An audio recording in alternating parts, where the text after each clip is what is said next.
कांदे पोहे करताना तुम्ही ही चूक करता, त्यामुळे कांदे पोहे अजिबात मऊ होत नाही किंवा त्याची चव ही वेगळी होते. असं होतंय काय? मग हा व्हिडिओ शेवटपर्यंत पहा. या 2-3 चुका तुम्हीही टाळल्या तर परफेक्ट अशी नाश्ता सेंटर सारखे पोहे तुमचेही घरी बनते. महाराष्ट्रात सगळ्यांचा आवडीचा नाश्ता म्हणजेच गरमागरम कांदा पोहे. महाराष्ट्रात प्रत्येक घरात आठवड्यातून 4 ते 5 वेळा हा नाश्ता केला जातो, तोही आवडीने.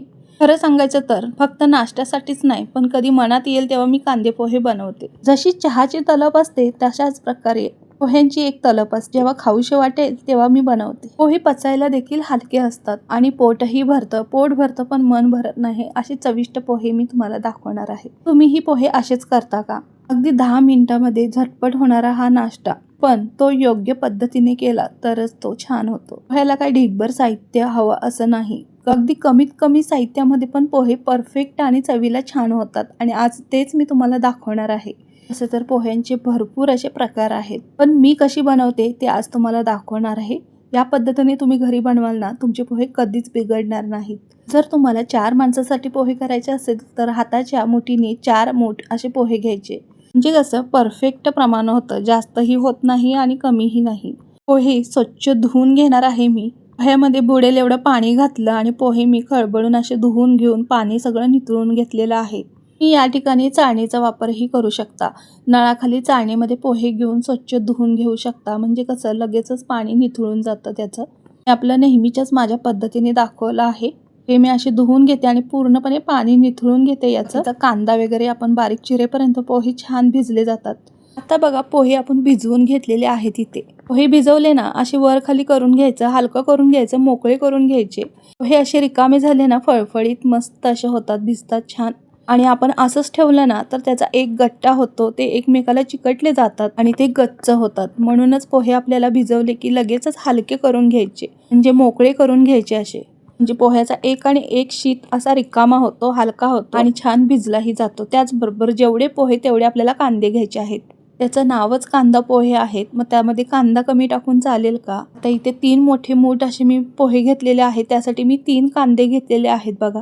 कांदा आपल्याला बारीक चिरून घ्यायचा आहे. कांद्यामुळे पोहेही मऊसूद होतात, चवीला देखील छान लागतं आणि दिसायलाही पोह्यांमध्ये छान दिसतात कांदा. आणि थोडासा गोडसरपणा येतो, त्यामुळे आपल्याला यामध्ये अजिबात साखर घालायची नाही. कांद्याचाच नॅचरली असा गोडसरपणा आपण या पोह्यांना द्यायचा आहे. पण एकदा असा भरपूर कांदा घालून बघा, पोहे छानच होतात. नाश्ता सेंटरमध्ये हीच ट्रिक वापरली जाते आणि याच आपण चुका करतो, त्यामुळे पोहे आपले मऊ होत नाहीत. अगदी दिवसभरी जर ठेवले ना, कांदा पोहे असेच मऊसूत राहतात. बारीक चिरून घेतलेली आहे मिरची, त्याबरोबर कढीपत्ताही आहे. ते काय करायचं आहे, आपल्याला कढई ठेवायची. कढईमध्ये 3 ते 4 पळी तेल घेतलेलं आहे. पोहे करताना तेलाचं प्रमाण मात्र योग्य हवं. तेल भरपूर प्रमाणात घातलं म्हणजे जेवढे पोहे असतील तेवढं, तर पोहे आपले छान होतात, अजिबात कोरडे होत नाहीत. आणि पोहे कोरडे झाले की घास लागतोच. पोहे कोरडे होणे, घास लागणं हीच कारणं आहेत. त्यामध्ये योग्य प्रमाणात तेल न घातल्यामुळे. त्यामुळे पोह्यामध्ये व्यवस्थित तेल घातलं की पोहे आपले अजिबात कोरडे होत नाहीत, छान असे तेलामुळे फुलतातही आणि चविष्ट होतात. त्यामुळे तेल प्रमाणात व्यवस्थित घाला. इथे मी 4 पळी तेल घातलेलं आहे. तेलामध्ये मुठभर होईल एवढे शेंगदाणे घातले. शेंगदाणे छान असे खरपूस परतवून घेतले तेलामध्ये. तेलामध्ये खरपूस असे कुरकुरीत होईपर्यंत शेंगदाणे परतले ना, तर काढायची गरजच नाही. तेलामध्येच राहून द्यायचं, काहीही होत नाही, अजिबात मऊ होत नाहीत व्यवस्थित भाजले. शेंगदाणे व्यवस्थित भाजल्यानंतर 1 चमचाभर होईल एवढं जिरं टाकलं. जिरं मी भरपूर टाकते, जिऱ्यामुळे ही छान चव येते पोह्यांना. ते पोह्यांमध्ये मोहरी आवडत नाही म्हणून मी नाही टाकली, तुम्हाला टाकायची असले तर टाकू शकता. शेंगदाणे काय आपल्याला बाजूला काढायची गरज नाही, शेवटपर्यंत अगदी कुरकुरीत राहतात. अशा पद्धतीने ही केल्याने करून बघा. बारीक चिरलेला कांदा टाकलेला आहे. कांदा पोहे म्हटले की कांदा तरी आला, त्यामुळे भरपूर असा कांदा इथे मी टाकलेला आहे बारीक चिरलेला आणि तेलामध्ये छान 1 मिनिटभर परतवून घेतला. कांदा जास्त आपल्याला परतवायचा नाही, फक्त मऊ होईपर्यंत परतवून घ्यायचा आहे. आता कढीपत्ता आणि मिरची टाकली आहे. मिरची मी बारीक चिरून घेतलेली आहे. मिरची तुम्ही तुमच्या आवडीप्रमाणे कमी जास्त करू शकता, पण एवढ्या कांद्यासाठी 4 ते 5 मिरच्या मी घेऊन बारीक चिरून यामध्ये टाकलेल्या आहेत. मिरचीमुळेही खूप छान चव होते कांद्या पोह्याची. भरपूर कांदा आणि मिरचीचं मस्त असं कॉम्बिनेशन तयार होतं, गोडसर आणि तिखट याचं. आता आपल्याला यामध्ये काहीच टाकायचं नाही, पटकन कांदा पोह्याच्या चवीचं मीठ 1 चमचाभर टाकलं, अर्धा चमचा हळद टाकली आणि परत एकदा व्यवस्थित परतवून घेतलं. पोहे करताना कधीही कांदा आपल्याला जास्त ओव्हर कुक करायचा नाही. छान असा मऊ झाला 1 मिनिटानंतर तर लगेचच त्यात आपल्याला मिरची, हळद, मीठ, कढीपत्ता वगैरे तुम्हाला अजून काय आवडत असेल तर ते घालू शकता त्यामध्ये. कधीही कांदा व्यवस्थित मऊसूत परतून झाल्यानंतरच मिरची आणि कढीपत्ता टाकावा. म्हणजे कढीपत्त्याचा छान फ्लेवर आणि मिरची ही जास्त आपल्याला तिथे ओव्हर कुक करून घ्यायची नाहीये. अर्धी कच्चीच अशी परतवून घ्यायची आहे. पोह्यामध्ये छान लागते आणि दिसायलाही पोह्यांमध्ये छान दिसते अशी मिरची. नाहीतर नंतर ती एकदम ओव्हर कुक केल्यानंतर वाफळल्यासारखी दिसते. अशी दिसायलाही परफेक्ट दिसत नाही आणि पोह्यांची चवही बिघडते. म्हणूनच कांदा, मिरची, कढीपत्ता अर्धा कच्चा परतवून झाल्यानंतरच पटकन आपण रिकामे हलके करून पोहे यामध्ये टाकायचे आहेत. असे मोकळे करून टाकले की पोहेही छान असे सुटसुटीत होतात.